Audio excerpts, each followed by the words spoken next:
चित्त बुझ्दैन हाजिर गराउँदिन भनेर भन्नुहुन्छ भने उहाँहरूले विद्यालय पनि नगर शिक्षा समितिको निर्णय विरुद्ध जान सक्छ, सम्बन्धित शिक्षक जान सक्छ, वडा जान सक्नुहुन्छ नगर शिक्षा समिति विरुद्ध होइन। मिल्दैन भन्नु पाइन्छ तपाईँलाई चाहिँ सुन्छ है, तपाईँलाई चाहिँ एसपीले आदेश दियो भने के भनिन्छ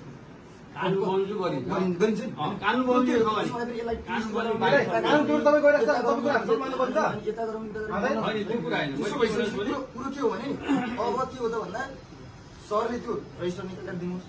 रजिस्टर उहाँले दिनु भएन भने तपाईँ सुरक्षाकर्मीहरू हुनुहुन्छ त्यो खोजेर पनि मलाई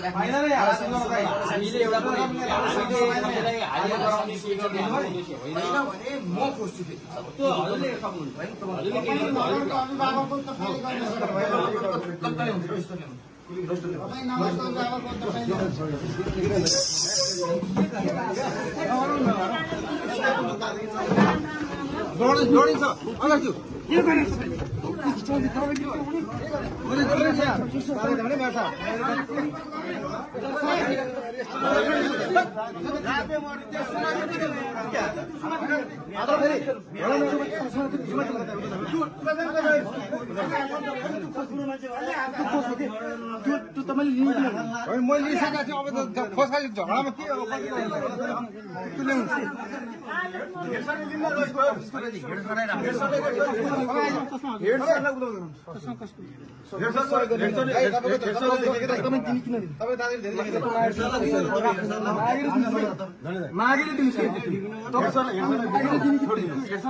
बाहिर सब निकाले।